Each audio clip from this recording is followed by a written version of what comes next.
안녕하세요. 네, 한 2주 만에 우리 성도님들 이렇게 건강하게 다시 뵙게 돼서 반갑습니다.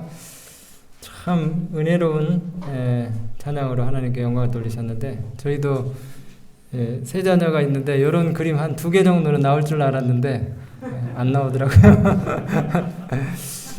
바이올린을 가르쳤어야 되는데 피아노는 한 사람밖에 못 치잖아요. 근데 아름다운 음악 하는 것도 좋지만은 하나님을 위한 음악을 하는 것이 참 감사하고 더 아름답습니다. 앞으로도 계속해서 하나님께 영광 돌리시는 귀한 음악으로 또 우리 마음을 함께 즐겁게 해주시면 감사하겠습니다. 우리가 빨리 코로나가 좀 끝나가지고 1부, 2부 예배 식구들 다 모이고 또 우리 센터에서 근무하시는 우리 교인들 다 모여가지고 좀 자리가 꽉 찼으면 좋겠는데 1부 때 많이 오셨거든요. 우리 교우님도 오늘. 근데 함께 이렇게 모이면 더 좋겠다 이런 생각이 들면서 빨리 좀 코로나가 이 이스라엘 같은 데는 벌써 집단 면역이 형성이 돼가지고 외부에서는 마스크를 다 벗고 다니는데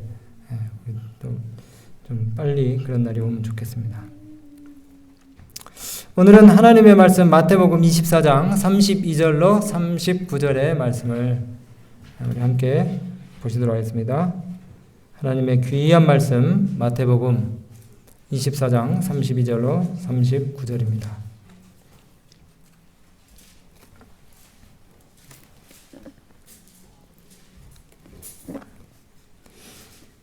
마태복음 24장 32절로 39절 읽겠습니다. 무화과 나무의 비유를 배우라. 그 가지가 연하여 지고 잎사귀를 내면 여름이 가까운 줄 아나니. 지금도 그렇죠. 이렇게 실록의 푸르름이 이제 새롭게 돋아나고 또 연한 가지들을 보면서 우리가 이제 점점 따뜻한 여름이 가까운 줄 알게 됩니다. 이와 같이 너희도 이 모든 일을 보거든 인자가 가까이 곧 문 앞에 이른 줄을 알라. 내가 진실로 너에게 말하노니 이 세대가 지나가기 전에 이 일이 다 이루리라. 천지는 없어지겠으나 내 말은 없어지지 아니하리라. 그러나 그날과 그때는 아무도 모르나니 하늘의 천사들도 아들도 모르고 오직 아버지만 아시느니라. 예수님의 재림을 우리가 징조를 통해서 대충은 어느 때쯤인지 알지만은 정확한 날과 시는 모르죠. 노아의 때와 같이 인자의 임함도 그러하리라. 홍수전에 노아가 방주에 들어가던 날까지 사람들이 먹고 마시고 장가들고 시집가고 있으면서 홍수가 나서 저희를 다 멸하기까지 깨닫지 못하였으니 인자의 임함도 이와 같으리라. 아멘. 코로나로 인해서 요즘 수많은 미래학자들이 미래 예측 보고서들을 쏟아내고 있습니다. 여기 보시는 것처럼 세계 미래 보고서 2021 혹은 또 2050년 대한민국 미래 보고서 이런 책들이 막 쏟아져 나오는데 빅데이터를 활용해서 혹은 또 각 분야의 전문가들의 그 경험적인 지식을 모아가지고 델파이 기법이라 그러죠. 미래에 대한 예측을 하는 그런 일들이 지금 많이 일어나고 있어요. 서점에 굉장히 많은 책들이 나와 있습니다. 근데 이 책들을 보면은 지구 미래에 대한 긍정적인 이야기들도 있지만은 부정적인 면들에 대해서 훨씬 더 많이 이야기하고 있어요. 과학기술 문명이 막 진보하고 발전하고 그래서 세상이 굉장히 지금보다 더 좋아질 것 같죠, 그죠? 편리해지고. 근데 전체적인 내용들을 다 종합해 보면은 부정적인 어두운 그늘들이 훨씬 더 많다는 겁니다. 여러분 그 둠스데이 클락이라고 들어보셨습니까? 지구 운명의 날 시계입니다. 지구 운명의 날이 이 지구 종말의 날이 언제쯤일지에 대해서 시계를 만들어 가지고 이제 그 시침, 분침, 초침으로 가리키는 거예요. 지구가 얼마나 이제 수명이 남았는지. 그래서 미국 시카고 대학에서 1940 몇 년대에 개발을 해가지고 이제 과학자들의 그 연구 분석을 통해서 환경이라든가 그 다음에 또 세계 정치 이런 것들을 다 고려를 해가지고 식량 문제 또 여러 가지 부전자원 문제들을 고려를 해가지고 이 지구의 수명을 갖다가 이제 저렇게 표시를 하는 거예요. 근데 여러분, 올해 2021년도에 그 지구 종말을 알리는 저 시계가 몇 시를 가리키는지 아세요? 이제 자정이 딱 되면은 지구가 종말이 오는 겁니다. 근데 여러분 보시는 것처럼 100초 남았대요. 100초. 1분 40초밖에 안 남았어요. 그 이유는 핵무기의 위협과 기후변화가 갈수록 더 심해지고 있다는 거예요. 근데 여러분, 우리가 이런 그 지구 변화, 지구 환경 변화의 요인들이 지구의 종말을 실감하게 하는 것보다 훨씬 더 우리 그리스도인들은 성경이 뭐라고 말씀하시는지에 대한 관심을 더 갖기 때문에 주님의 오심이 심히 가까웠다는 사실에 대해서 우리는 더 체감하고 있어요. 그렇죠? 사람이 내놓은 미래 예측 보고서가 아니라 하나님께서 내놓으신 이 미래 예측 보고서, 성경이 말하는, 즉 인자가 올 때에는 노아 때 보였던 현상들이 사람들에게서 나타날 것이라고 그렇게 말씀하시는데, 노아의 때에 일어난 모든 일들이 인자에 임한 그 시대에도 일어날 것이라고 그렇게 하신 이 말씀을 우리가 믿는 것입니다. 여기 말세는 노아의 때에 일어났던 일과 똑같은 일들이 일어난다고 했는데, 그러면 이 노아 시대의 사람들은 어떤 모양을 살았는지에 대해서 우리가 좀 살펴봐야 되지 않겠습니까? 그래야지 대비를 할 거 아닙니까? 38절에 여기 보니까 홍수전에 노아가 방주에 들어가던 날까지 사람들이 뭐 했다고요? 네, 먹고 마시고 시집가고 장가가고 있으면서 홍수가 날 때까지, 그래서 저희들 다 멸할 때까지 깨닫지 못했다 그랬어요. 여기 노아 시대의 사람들이 했던 일들이 나와요. 먹고 마시고 시집가고 장가가고. 여러분, 근데 먹고 마시고 시집가고 장가가는 게 잘못된 겁니까? 아니, 그럼 여기 다 시집가고 장가가신 분들 다 잘못돼야죠. 먹고 마시고 시집가고 장가가는 것이 나쁜 일은 아니지만, 문제는 뭐냐면은 그 사람들의 마음 가운데 하나님이 없었다는 겁니다. 부자 선지자 90페이지에 나와 있어요. 성령이 저희들의 마음 속에서 떠나셨다고 말씀하고 있어요. 세속적인 업무에 몰두하고 세상 표준에 몰두된 그것 자체가 죄였다는 거예요. 뭐 살인하고 도둑질하고 간음하고 이런 것만이 죄가 아니라 기도와 말씀으로 끊임없이 자신을 살피고 회개의 경험들을 하고 성령의 필요를 순간마다 느끼고 이렇게 해야 되는데, 영적 부흥과 회복에 대한 관심보다는 사람들이 인터넷 쇼핑, 그 다음에 스마트폰 검색, 그리고 더 싼 것 혹은 화려한 것에 대한 자극을 받으면서 향락과 사치와 오락과 더욱 생활에 대한 염려로 인해서 마음이 둔해지는데, 영적인 삶을 하나님에 대해서 생각하는 것, 그리고 성령을 마음 가운데 모시는 일들에 태만했다는 것이에요. 결국은 신앙인이라고 하는 이름은 가졌는데 도무지 죄를 버릴 마음이 없고, 자기 사랑에 꽉 차서 율법과 율법을 옹호하는 사람들 갖다가 비난하고, 불안과 두려움 속에서 하나님을 믿지 못하는 거예요. 여러분, 가장 큰 죄는 뭐냐면, 죄 중에 가장 큰 죄는 하나님을 믿지 못하는 겁니다. 하나님을 믿는 사람은 마음에 근심이 없어야 돼요. 저도 그러고 싶어요. 여러분도 다 그렇죠? 마음 편하게 살고 싶죠? 이 근심 많은 세상 가운데서 하나님을 믿으시게 되길 바랍니다. 하나님이 여러분 가까이에 계셔서 여러분 도와주실 것을 믿으시게 되길 바라요. 근데 이 사람들은 늘 불안과 두려움에 쌓여서 세상 표준에 몰두하고 세상을 섬기고 하나님을 마음에 두기를 싫어하고 그렇게 지내다가 결국 성령이 떠나시는 비극을 맞게 되었다는 것입니다. 근데 이런 상황에서도 노아는 어떤 신앙을 가졌는지 우리가 한번 좀 생각을 해봐야 돼요. 창세기 6장 9절에 보니까 노아는 늘 하나님과 동행했다 그랬습니다. 부자 선지자에 보면은 하나님의 은혜를 잊지 아니했다고 그렇게 나와요. 이 노아는 하나님에 대한 지식을 간직했을 뿐만이 아니라 성령이 나타내시는 진리를 전했고 하나님과의 산 연결을 늘 유지했다고 그렇게 나오고 있습니다. 근데 곰곰이 생각해 보면 참 이 노아는 대단한 신앙을, 그리고 인내와 신뢰를 하나님께 보여줬던 것 같아요. 마음에 정말 하나님 두기를 싫어하는 그런 죄인들 속에서 노아가 방주를 지으라고 명령을 받았을 때가 몇 살입니까? 480세예요. 480세. 근데 이 기별을 받아가지고 몇 년 동안 외쳤어요? 무려 120년 동안.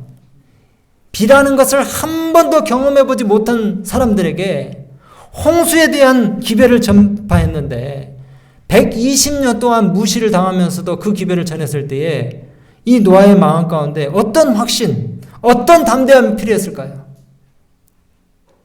우리는 그리스도인들이 이렇게 많은 사회에서 살면서도 사람들한테 예수님 믿으세요 이렇게 한마디 하는 것도 주저하고 참 조마조마하는데 노아는 대놓고 비방하고 조롱하는 그 사람들 틈에서 몇 년 동안 비 소식을 얘기했다고요? 120년 동안 480세나 먹은 노인네가. 그리고 여러분 방주문이 닫혀서 며칠이 지나도록 비가 안 왔습니까? 7일이 지나도록 비가 안 왔어요. 그 기간 동안에 방주 안에서 얼마나 불안하고 초조했겠습니까? 믿음이 없으면은. 바깥에서 사람들이 깔깔대고 조롱하고, 저 노아 영감탱이, 비가 온다더니 비는 개뿔, 구름 한 점도 안 보이네. 그러면서 사람들이 막 바깥에서 조롱하는 소리를 들었을 거예요. 비가 안 오면 어떡하지? 근데 그거보다 더 무서운 것은 세상을 멸망시킬 큰 홍수가 온다는데, 여러분 우리는 태풍만 와도 뭡니까? 태풍만 온다 그래도 막 단도리를 하고 그 다음에 마음에 조마조마하고 그러는데 세상을 멸망시키는 비가 온다는데 그 조그만 배 하나에 의지해가지고 생명을 부지하리라고 생각하는 얼마나 두렵겠어요. 이 배가 과연 견딜 수 있을까? 하나님께 대한 전적인 신뢰와 믿음이 없이는 도저히 견뎌낼 수 없는 그런 상황이었을 것입니다. 거기다가 홍수가 왔을 때 노아가 방주 안에서 며칠을 갇혀 있었습니까? 150일. 5달을 폭풍과 죽음의 그늘 속에서 변함없는 확신을 이 노아가 어떻게 가질 수 있었을까요? 근데 부자 선지자 이렇게 얘기해요. 그러나 노아는 폭풍 가운데서 반석같이 굳게 섰다. 반석같이 굳게 섰다. 대중의 멸시와 조롱에 둘러싸였던 그가 거룩한 성실과 확고부동한 충성을 하나님께 나타냈던 것처럼 계속해서 이 노아는 배 속에서 하나님을 의지하면서 폭풍 가운데서도 반석 위에 굳게 섰다 그렇게 얘기했어요. 이 자리에 앉으신 우리 모두가 하나님과의 산 연결을 매 순간 가짐으로 인해서 무한하신 하나님의 능력 안에서 평안한 삶을 누리시게 되기를 주님의 이름으로 간절히 축원합니다. 노아가 하나님의 은혜를 기억하고 하나님에 대한 지식을 마음 가운데 간직하고 하나님과의 산 연결을 항상 유지했던 그 노아의 마음 가운데 경험되었던 법칙은 바로 바라봄의 법칙이었습니다. 바라봄의 법칙. 이 부자 선지자 홍수장에 보면은 바라봄으로 변화하는 것이 인간 마음의 법칙이다 그렇게 얘기했어요. 누구를 바라봐요? 예, 우리의 진정한 변화를 이끌어내시는 예수 그리스도를 마음으로 계속 모셔드리는 것입니다. 예수님을 생각하는 거예요. 예수님 도와주세요. 예수님 어떻게 할까요? 예수님 정말 답답합니다. 저를 좀 돌아봐 주세요. 그러면서 예수님과의 산 연결을 계속 시도하는 것이에요. 노아의 때와 같은 세상에 사는 우리가 방주 안으로 들어간 이 노아의 가족들처럼 진정한 구원을 경험할 수는 없을까요? 그러려면 우리 마음에 변화가 일어나야 되는 것입니다. 변화. 근데 이 마음의 변화가 어떻게 일어나느냐? 똑같은 얘기예요. 예수님을 바라봄으로 변화를 경험할 수가 있는 것입니다. 여러분 우리가 누구를 바라보느냐에 따라서 우리의 마음이 그렇게 꼴지어지는 것이에요. 바라봄으로 변화하는 것이 인간 마음의 법칙이다. 성령이 사람의 마음을 사로잡을 때 변화가 이르러 온다 그렇게 말씀하셨어요. 그래서 우리 주변에 도무지 바뀔 것 같지 않은 사람들이 예수님을 만남으로 변화된 것들을 봤잖아요. 이것이 바로 하늘로부터 내리는 성령의 역사인 것입니다. 예수의 마음을 받는 것이에요. 하나님의 형상을 닮아가는 것입니다. 하나님 살아계심을 여러분들이 믿게 되시길 바랍니다. 오늘 제가 참 우리 교회 역사에 참 슬픈 이야기이지만은 굉장한 교훈을 주는 한 그 이야기를 좀 들려드릴까 해요. 그 미국에 가면은 앤드루스 대학교가 있는데 그 앤드루스 대학교에서 2시간 정도 떨어진 곳에 우리 재림교회 이 산실, 모텔이라고 할 수 있는 배틀크릭이라고 하는 도시가 있습니다. 근데 이 도시가 1900년대 초에는 이제 대총회가 워싱턴으로 지금 갔지만은 이 배틀크릭이라고 하는 도시에 우리 교단의 가장 큰 병원, 출판소, 그 다음에 식품공장, 고아원, 또 총회 본부, 대학 다 있었어요. 근데 이제 와이프인의 권면을 통해서 이 배틀크릭 대학은 앤드루스 그 미시간 주의 다른 도시로 이사를 갔고, 그런데도 여전히 이 도시는 굉장히 많은 그 재림 신자들의 기관들과 또 신자 거주지들로 굉장히 크게 발전하고 있었어요. 그러나 와이프님께서는 오래전부터 여러 해 동안 이 배틀크릭에 집중되어 있는 교회의 자산과 인력들을 갖다가 분산시키기를 원했습니다. 계속해서 메시지를 보냈어요. 흩어져라, 흩어져라. 세계적인 복음 사업을 일으키기 위해서는 흩어져야 한다. 근데 이 당시에는 우리 교회뿐만이 아니라 미국 전체 이 개신교회를 놓고 봐도 정말 큰 우리 교회의 병원과 출판소, 그리고 4,000명 이상 들어가는 나임 태버너클 철치 교회가 있었어요. 이 배틀크릭이라는 도시에. 근데 1902년 2월 18일에 여러분 지금 여기 이 보시는 건물이 1900년대 우리는 초가집이나 짓고 살던 시절인데 이렇게 큰 병원이에요. 저기 나무들 보이십니까? 밑에 나무들 밑에 조그맣게 사람 지나가는 거 보이세요? 그러면 저 병원이 얼마나 큰지 대충 가늠이 되시죠? 1902년도에 저렇게 큰 병원을 우리가 가지고 있었는데 이 병원에 불이 났어요. 그 화재로 하루 만에 이 병원이 다 잿더미가 돼버렸습니다. 여러분 왜 그런 일이 일어나는지 아십니까?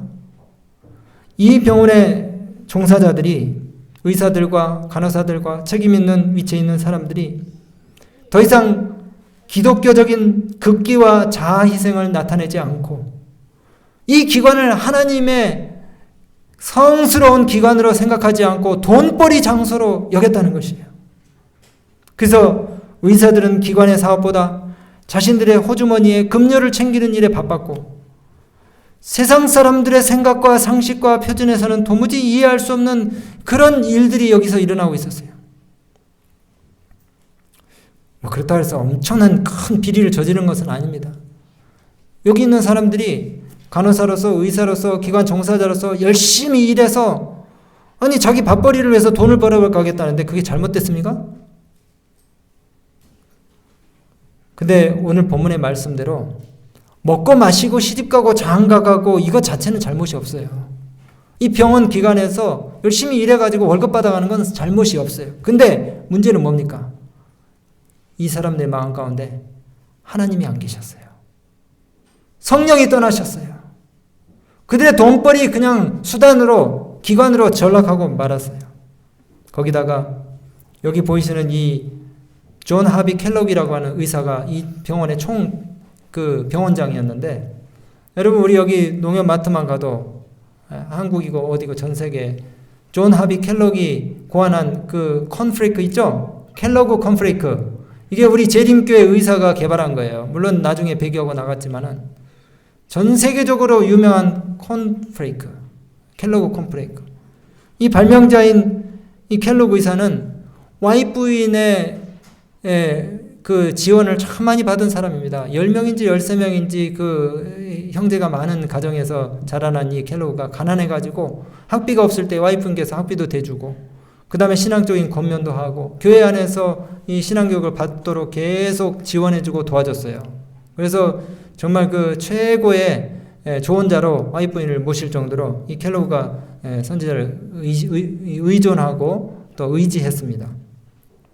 근데 이 켈러그 의사가 이렇게 병원이 막 커지고 자기의 마음 가운데 뭡니까? 이 높아지려고 하는 그런 마음들이 계속해서 발전을 해가지고 이제는 병원 안에다가 카드 노름방을 갖다가 만들어주고 하나님의 그 속성, 개성에 대한 이 사상, 성경의 사상들을 왜곡된 사상으로, 범신론 사상으로 바꿔가지고 그것을, 그 범신론 사상을 갖다가 기술한 책을 유포하기 위해서 우리 교회 출판사에다 그것을 의뢰하려고 지금 준비를 하고 있었어요. 이 켈로그 이사한테 와이프님께서 여러 번 권면을 하셨습니다. 과로하지 마라.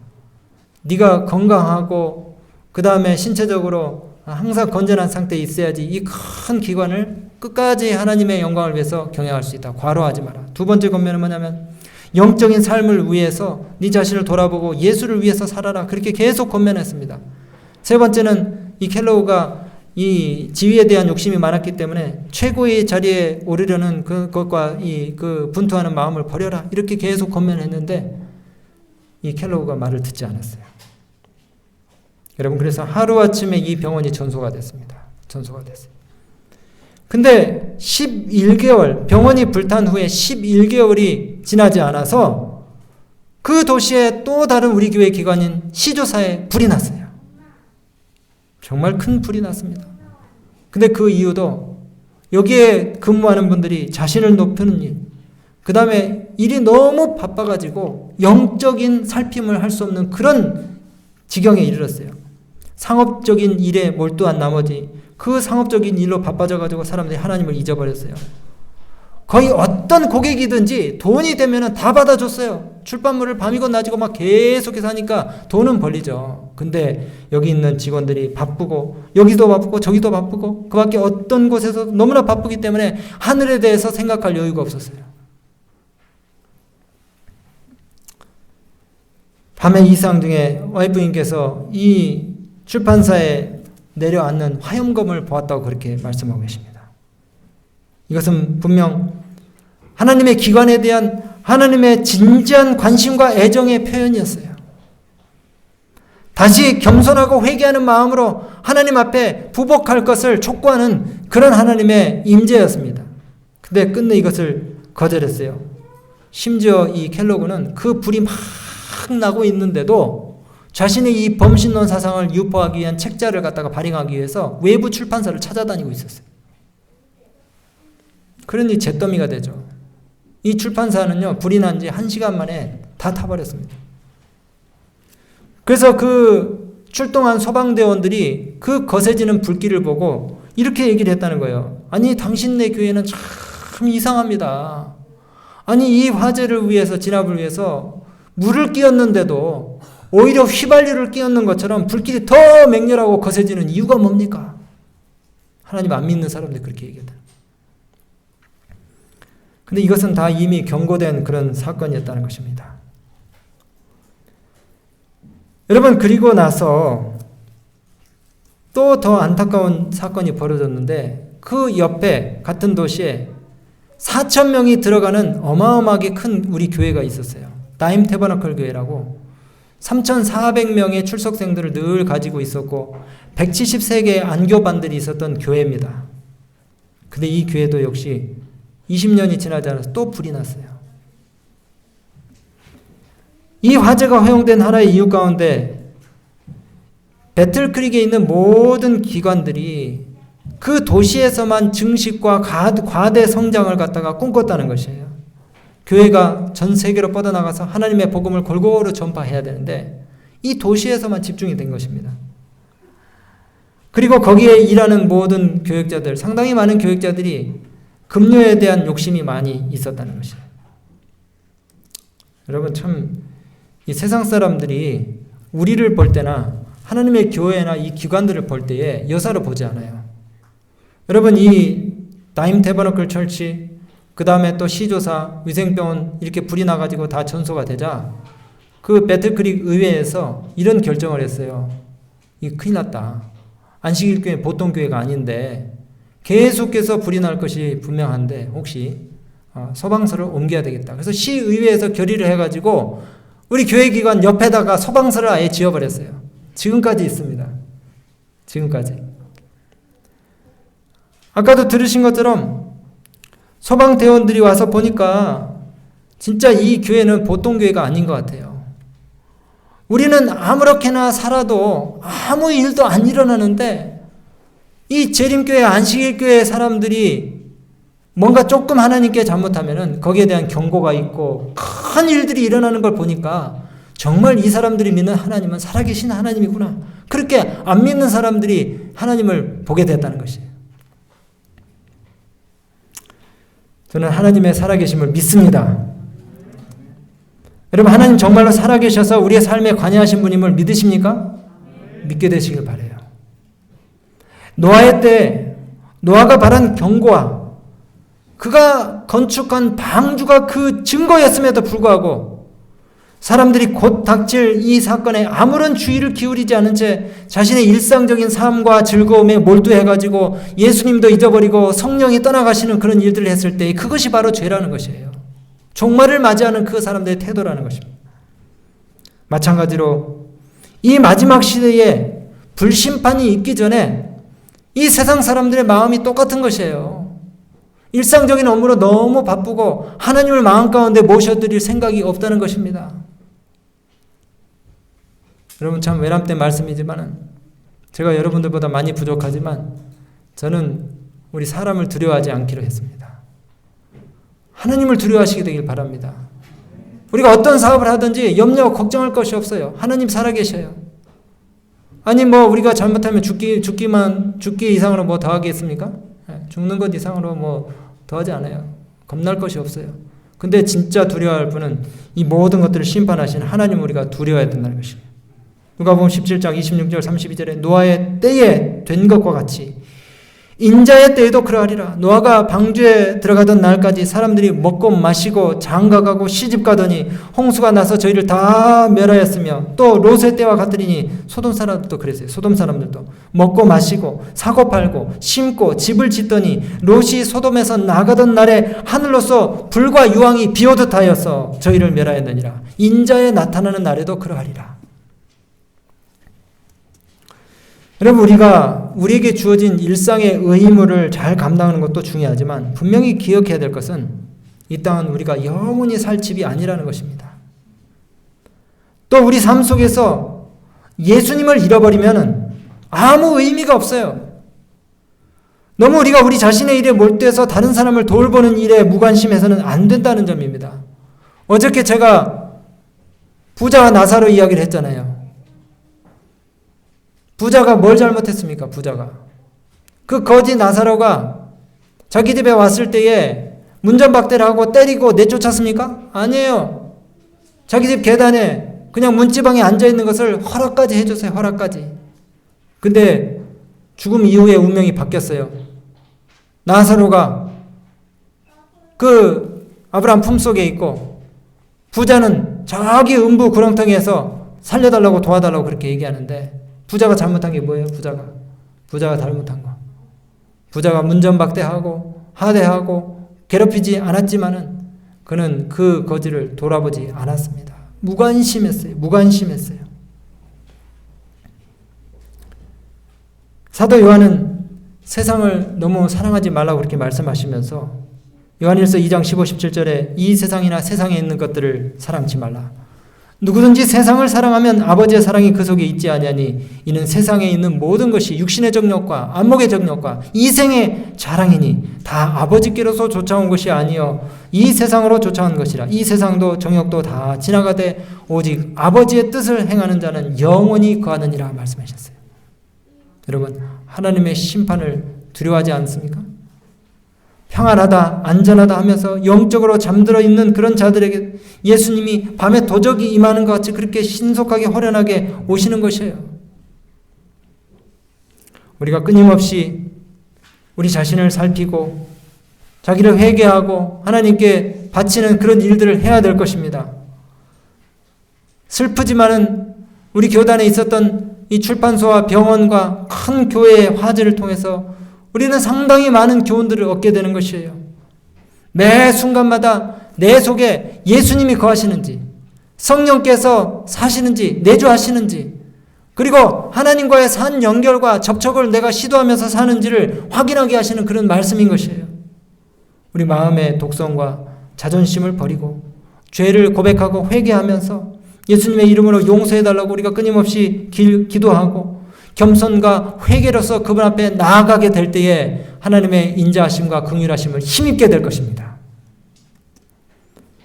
여러분, 참 슬프지만은 이 세 번의 화재 사건들을 통해서 이 재림교회 복음 사업이 전 세계로 확장되는 그런 계기가 되었어요.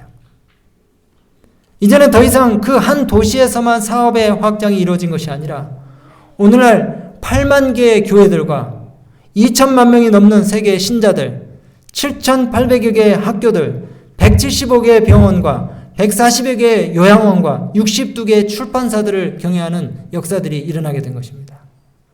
우리 한국 사업은 어떻습니까? 한국에도 20만의 교인들과 그 다음에 13개의 학교들, 그리고 대학교, 또 8개의 중학교, 고등학교 7개, 수많은 병원과 또 요양병원, 한방병원, 기술원 이런 기관들을 통해서 하나님의 역사들이 계속해서 진행이 되고 있습니다.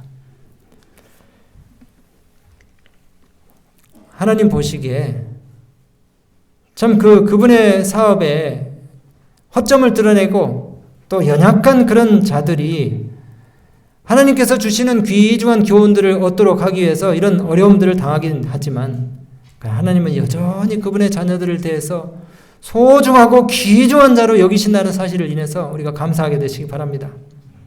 이 화제를 통해서 그들은 또 다른 기회를 갖게 될 것이다. 나는 화제가 그들에게 말하게 할 것이고 그들이 나의 섭리의 역사를 좌절시킬 것인지 볼 것이다. 나는 내가 그들에게 가르치고자 하는 교훈을 그들이 배울 것인지 보기 위하여 화제로서 그들을 시험할 것이다. 이렇게 말씀했어요. 여러분, 하나님께서 우리에게 교훈을 주시고 우리가 또 다른 기회를 갖도록 그렇게 유예 기간을 허락하심을 감사해야 됩니다. 오늘 제가 말씀 마치면서 말세를 살아가는 우리들에게 이 노아 시대의 사람들을 통해서 주신 교훈은 예수님 없이 일상에 몰두한 우리의 삶을 조심하라는 거예요. 예수님을 마음 가운데 모셔드리는 일을 다시 점검하고 하라는 것입니다. 잃었던 예수를 다시 찾으라는 거예요.